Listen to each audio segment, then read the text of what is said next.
नमस्कार दोस्तों, मैं आशीष ओझा मेथ के इस ऑनलाइन प्लेटफॉर्म पर एक बार फिर आप सबका स्वागत करता हूं। जैसा कि हमने पिछले पार्टों में हमने क्लास 12 से एक्सरसाइज 4 को कर रहे थे। हमने एक्सरसाइज 4.1 एंड 4.2 को कंप्लीट कर लिया था। आज उसी चैप्टर को हम विविध के कुछ सवालों को देखते हैं जो एग्जाम की दृष्टि से भी इम्पोर्टेंट रहेगा। तो एक्सरसाइज तो 4th कर रहे हैं और क्वेश्चन नंबर फर्स्ट कर रहे हैं। क्वेश्चन नंबर फर्स्ट है, हमारे पास सारणी दे रखी है cos 80 minus cos 10 sin 80 sin 10। इसकी वैल्यू हमें फाइंड आउट करनी है, मान निकालना है। तो जैसा कि हमने सारणी का मान निकालने के लिए हमें सी करना था, जो भी हमें अवयव दे रखे हैं, एलिमेंट दे रखे हैं, वो ये दे रखे हैं cos 80 minus cos 10 sin 80 and sin 10। जैसा कि हम जानते हैं कि इनकी वैल्यू निकालने के लिए हम इनकी क्रॉस मल्टीप्लाई करेंगे, तो सारणी का जो मान आएगा हमारे पास वो आएगा sin 10 cos 80 प्लस माइनस रहता है, माइनस यहाँ पे है तो माइनस माइनस प्लस बन जाएगा, फिर बन जाएगा sin 80 cos 10। तो ये कहीं ना कहीं हमारे पास एक फॉर्मूले की तरह काम कर रहा है। फॉर्मूला कौन सा? हमने क्लास 11 में पढ़ा था, sin a प्लस b, और इसको हम एक्सपेंडेड फॉर्म में लिखते हैं तो हमारे पास आएगा sin a cos b plus cos a sin b। इस तरीके से ये फॉर्मूला हमें खुलता है।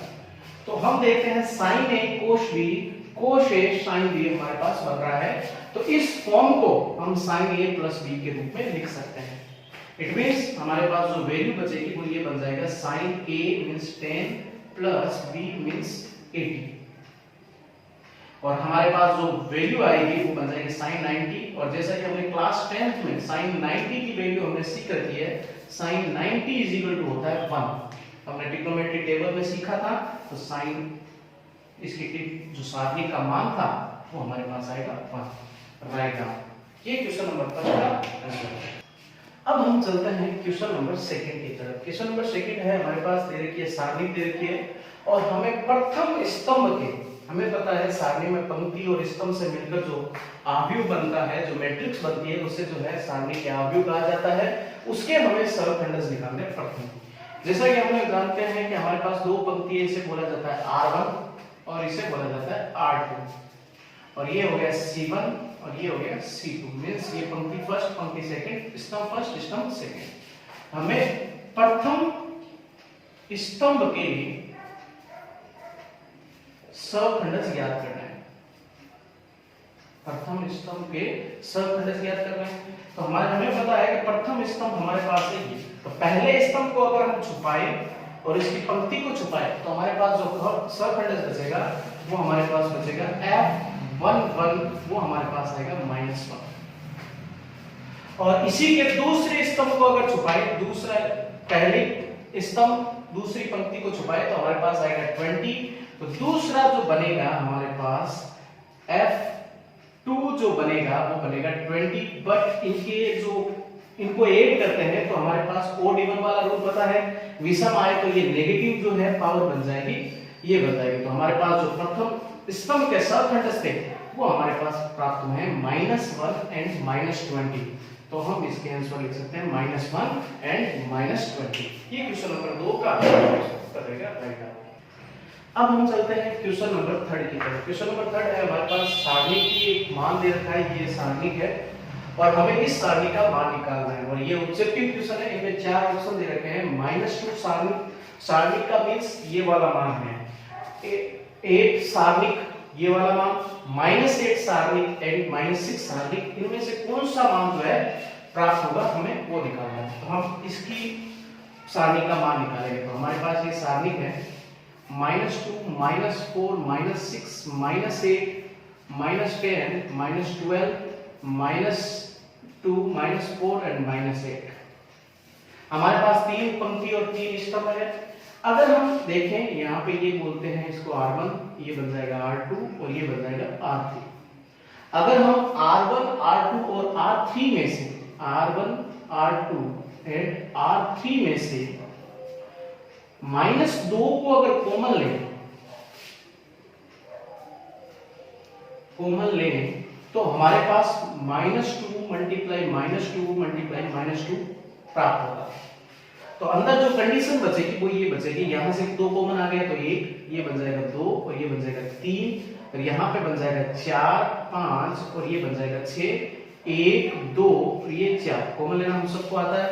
तो यहाँ पर इसको हम मल्टीप्लाई करेंगे तो हम इसको लिख सकते हैं -2 की पावर क्यूब। तो यहाँ पर ये सारणिक है और हम ये देख सकते हैं कि हमारे पास ये जो सारणिक प्राप्त हो रही है, ये क्वेश्चन में जो सारणिक दे रखी है वो प्राप्त हो रही है। तो हम इस पूरी सारणिक को इस सारणिक के मान के जरिए हम लिख सकते हैं। तो हमारे पास -2 का जो क्यूब रहेगा वो -8 सारणिक बन जाएगा। तो हमारा रिजल्ट ये आएगा और हम ऑप्शन में देखते हैं हमारे इन चारों ऑप्शन में से कौन सा ऑप्शन जो है ये प्राप्त हो रहा है। तो ऑप्शन नंबर सी जो है वो -8 सारणिक प्राप्त हो रहा है। तो हम ये लिख सकते हैं, ये ऑब्जेक्टिव पार्ट में भी आ सकता है और सीधा क्वेश्चन भी पूछा जा सकता है। ये क्वेश्चन नंबर 3 का रिजल्ट रहेगा right.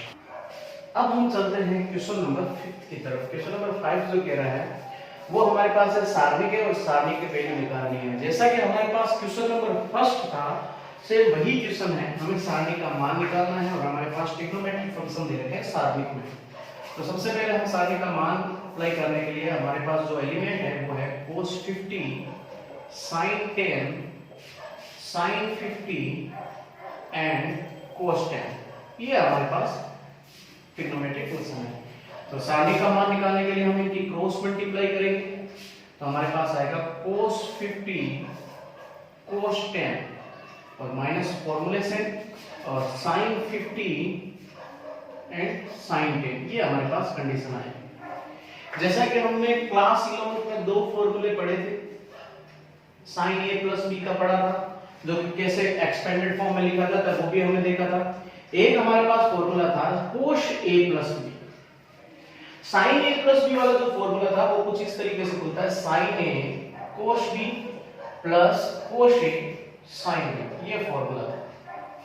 And cos a plus b वाला जो फॉर्मूला है वो इस तरीके से लिखा जाता है cos a cos b minus sin a and sin b। तो अगर हम इस कंडीशन को देखें cos a cos b minus sin a sin b इस तरीके से है, तो इसको हम अगर लिखना चाहें तो cos a प्लस b के रूप में लिख सकते हैं। तो हम इसको लिख सकते हैं cos a plus b means 50 plus 10। Then हमारे पास सारणिक की जो वैल्यू बनेगी cos 60 बन जाएगी। और हमने क्लास 10th में ट्रिग्नोमेट्री टेबल में हमने cos 60 की वैल्यू सीखी थी, वो थी 1/2। तो इस सारणी का मान जो हमें प्राप्त होगा वो प्राप्त होगा 1/2। ये हमारे क्वेश्चन नंबर 5 का रिजल्ट रहेगा राइट। अब हम चलते हैं क्वेश्चन नंबर 6 की तरफ। क्वेश्चन नंबर 6 है हमारे पास, हमें सारणी दे रखी है और इसकी हमें वैल्यू निकालनी है, मान निकालना है। तो सारणी का मान हम प्रसार विधि से भी कर सकते हैं और संक्रियाओं के माध्यम से भी कर सकते हैं, लेकिन संक्रियाओं के माध्यम से करेंगे तो हमारे लिए ज्यादा आसान रहेगा और एग्जाम में कम समय लगेगा उसको हल करने में। तो सबसे पहले हमारे पास जो सारणी दे रखी है उसके सारे एलिमेंट को लिख रहा हूं 1 1 1 b c c a a b और ये है a b प्लस c। तो इनकी मल्टीप्लाई करूंगा तो हमारे पास बन जाएगा a b प्लस इसकी मल्टीप्लाई की तो ये बन जाएगा AC। तो सीधा मैं मल्टीप्लाई करके लिख रहा हूं तो ये बन जाएगा BC प्लस BA। मल्टीप्लाई करने पर BA बन जाएगा। इसकी मल्टीप्लाई करूंगा तो मेरे पास बन जाएगा AC प्लस BC, ये बन जाएगा BC। तो ये हमारे पास कंडीशन बनने वाली है। तो अगर मैं संक्रियाओं का यूज करके करूं तो सबसे पहली जो संक्रिया करूंगा मैं C3 को चेंज करना चाहूंगा। जैसा कि ये C1 C2 और ये C3 है। C3 को चेंज करने के लिए मैं C3 में ऐड करना चाहूंगा C2 को ऐड करेंगे। तो जब C2 को ऐड करेंगे तो हमारे पास C1 जो एलिमेंट है सारे वो जैसे हैं वैसे ही रहेंगे 1 1 1 एंड सेकेंड जो स्तंभ है उसके भी एलिमेंट सेम रहेंगे, ये बन जाएगा AB। अगर मैं AB प्लस AC में BC ऐड करूं तो हमारे पास बन जाएगा AB plus AC plus BC। ये कंडीशन बनेगी। और BC प्लस BA में ऐड करूं CA तो ये बन जाएगा CA।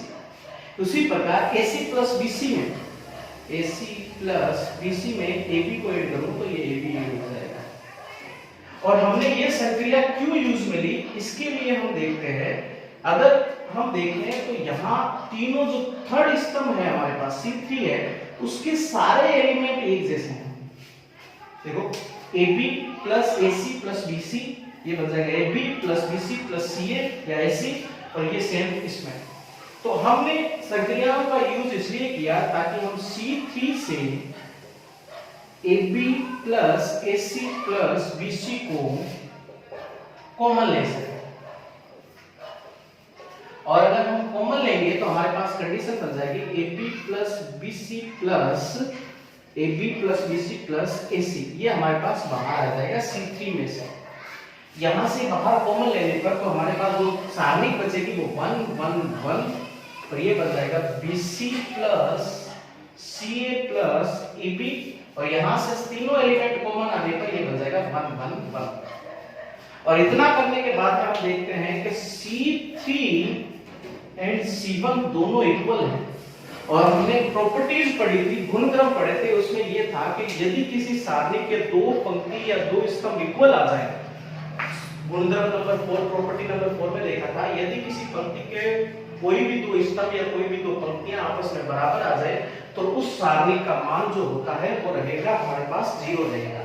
तो हम इसको लिख सकते हैं, हमारे पास जो कंडीशन आई है AB प्लस, ये कॉमन लेने के बाद में AB plus BC plus AC, और ये हमारे पास जो सारणी का ही है, यहाँ पे इसकी वैल्यू जो है हमारे पास वो 0 हो जाएगी, तो मल्टीप्लाई 0, तो पूरी सारणी का मान हमारे पास क्या बन जाएगा, 0 बन जाएगा। ये हमारे क्वेश्चन नंबर 6 का जो है सारणी का मान रहेगा, राइट। अब हम चलते हैं क्वेश्चन नंबर 7 की तरफ। क्वेश्चन नंबर 7 है हमारे पास, यदि ओमेगा इकाई घनमूल है, इसका मतलब ये हो गया हमारे पास अगर ओमेगा क्यूब आए तो उसकी वैल्यू कितनी होगी, 1 रहेगी। तो हमें इसी प्रकार हमारे पास इस सारणी के जो है मान निकालना है। तो सबसे पहले इस सारणी में जो जो वैल्यू आई है, सबसे पहला काम ओमेगा क्यूब का मान रहेगा 1, और अगर ओमेगा की घात 4 आ जाए तो हम इसको लिख सकते हैं ओमेगा क्यूब डॉट ओमेगा। तो ओमेगा क्यूब की वैल्यू 1 होगी, तो ये हमारे पास ओमेगा बन जाएगा। इट मींस ओमेगा की घात 4 का मतलब होता है ओमेगा, और ओमेगा की घात 8 है तो यहाँ पे पावर 8 को हम लिख सकते हैं omega cube dot omega square. It means omega cube का मतलब 1 मल्टीप्लाई 1, और ओमेगा स्क्वायर के साथ मल्टीप्लाई करेंगे तो ओमेगा स्क्वायर बन जाएगा। इट मींस हमारे पास सारे वैल्यू है, ओमेगा क्यूब की वैल्यू रहेगी हमारे पास 1, ओमेगा की पावर 4 का मीन होगा ओमेगा की पावर 8 का मीन रहेगा हमारे पास ओमेगा स्क्वायर। और एक प्रॉपर्टी जो हमने 11th क्लास में सीखी थी, 1 प्लस ओमेगा स्क्वायर आ जाए तो उसका मान क्या होता है, वो रहता है 0 रहता है। क्या रहता है, 0 रहता है। तो ये सारी प्रॉपर्टी को हम ध्यान में रखकर इसको हल करेंगे। तो हमारे पास जो सारणिक है वो है 1, ये ओमेगा की पावर 4 है, तो जैसा कि हमने सीख रखा है ओमेगा की पावर 4 का मीन क्या रहेगा, ओमेगा। फिर है ओमेगा की पावर 8, इसका मतलब ओमेगा स्क्वायर। फिर हमारे पास रहेगा ओमेगा की पावर 4 मींस ओमेगा की पावर 8 का मींस ओमेगा स्क्वायर, ओमेगा की पावर 4 मींस ओमेगा। फिर नेक्स्ट ओमेगा की पावर 8 मींस ओमेगा स्क्वायर 1, और ये हमारे पास है 1। तो ये हमारे पास कंडीशन थी, और यहाँ पर ओमेगा की पावर रहेगी 4, तो ओमेगा की पावर 4 का मीन है हमारे पास ओमेगा। और सेकंड जो लाइन है हमारे पास ओमेगा की पावर 4, ओमेगा की पावर 8, और ओमेगा की पावर यहाँ पे बनेगा 1, तो हमारे पास ये भी जो वैल्यू रहेगी वो 1 रहेगी।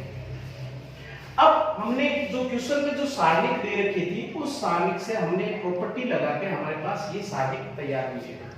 अब इस सारणी को हम प्रसार के माध्यम से खोले या संक्रियाओं के माध्यम से खोले, जैसा कि मैंने कहा कि जितना ज्यादा हम संक्रियाओं को यूज करेंगे हमारे लिए क्वेश्चन को हल कर पाना उतना ही इजी रहेगा।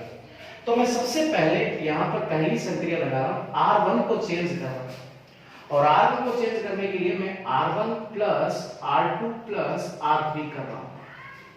और ऐसा करने से हमारे पास जो वैल्यू आएगी R1 को चेंज करने पर, R1 में प्लस ओमेगा ऐड किया प्लस ओमेगा स्क्वायर, तो हमारे पास कंडीशन बन जाएगी ओमेगा प्लस ओमेगा स्क्वायर।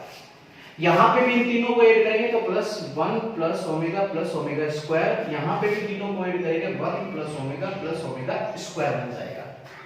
और R2 के जितने भी एलिमेंट हैं जैसे हैं वैसे हम लिख सकते हैं। हमारे पास आएगा ओमेगा स्क्वायर 1 और ओमेगा। ये हमारे पास कंडीशन है। और यहाँ पर हम लास्ट प्रॉपर्टी को यूज कर सकते हैं। हमने लास्ट प्रॉपर्टी अभी सीखी थी, यदि 1 प्लस ओमेगा स्क्वायर आए तो उस सब की वैल्यू कितनी होती है, उस सब एलिमेंट का मान जो रहता है यहाँ पे लिखा हूँ वो बन जाएगा 0। तो ओमेगा इस पूरे वैल्यू का मान बन जाएगी 0, यहाँ पे भी 0 और ये तीसरा एलिमेंट भी 0। और जो बाकी के दोनों पंक्तियां हैं उनके सारे एलिमेंट को मैं यहाँ पे लिखा। इतना तो हम अच्छी तरीके से जानते हैं, यदि किसी भी पंक्ति या किसी भी स्तंभ के सारे एलिमेंट 0 हो, जैसे मान लो इन 3 पंक्तियां हैं और 3 स्तंभ है, इनमें से कोई भी एक ऐसी पंक्ति या कोई भी एक स्तंभ जिसमें सारे एलिमेंट 0, तीनों एलिमेंट 0 हो, तो उस सारणी का मान भी 0 रहेगा। तो यहाँ पे हम देखते हैं R1 के सारे एलिमेंट के मान जो है 0 बन जाते हैं। तो हम यहाँ पे लिख सकते हैं R1 को लेकर प्रसार करते हैं, यदि प्रसार करने पर तो हमारे पास पूरी सारणी का मान जो प्राप्त होगा वो 0 प्राप्त होगा। हम अकॉर्डिंग टू प्रॉपर्टी के आधार पे भी कर सकते हैं और हम इसका प्रसार के आधार पे भी कर सकते हैं। अगर R1 को लेकर प्रसार किया तो भी मान 0 आएगा और संक्रिया प्रॉपर्टी गुणधर्म के आधार पे किया तो भी इसका मान क्या आएगा, सारणी का मान 0 आएगा। ये क्वेश्चन नंबर 7 का आंसर रहेगा, राइट। अब हम चलते हैं क्वेश्चन नंबर 8 की तरफ। क्वेश्चन नंबर 8 है हमारे पास सारणिक दे रखी है और सारणिक के ऊपर स्क्वायर है, इक्वल टू में हमारे पास दो सारणिक दे रखी है जिसका सब्सट्रैक्ट करना है और हमें x की वैल्यू निकालनी है, मतलब ये जो एलिमेंट है उसकी वैल्यू निकालनी है।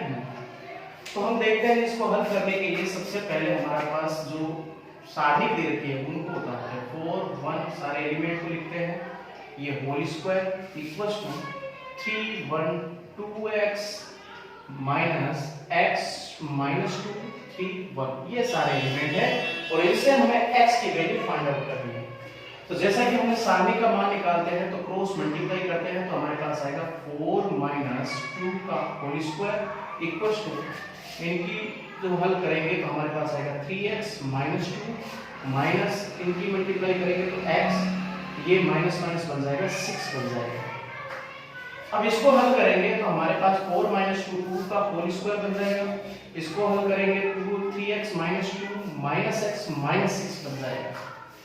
देन 2 का स्क्वायर बन जाएगा 4 और इसको हल करेंगे तो 3x माइनस x, तो ये बन जाएगा 2x माइनस 2 माइनस 6 माइनस 8 बन जाएगा। तो इसका ट्रांसपोज करते हैं, ट्रांसफर करते हैं तो हमारे पास आएगा 2x 4 प्लस 8 बन जाएगा। तो 2x is equal to 12, x is equal to 12 divide by 2 is equal to 6। ये हमारे पास x की वैल्यू प्राप्त होगी, x का मान जो प्राप्त होगा वो 6 प्राप्त होगा। ये क्वेश्चन नंबर 8 का रिजल्ट रहेगा, राइट। इससे जुड़े हम सवालों को नेक्स्ट पार्ट में करते हैं। इससे जितने भी आगे सवाल आएंगे एक्सरसाइज नंबर 4 के हम नेक्स्ट पार्ट में करेंगे। धन्यवाद।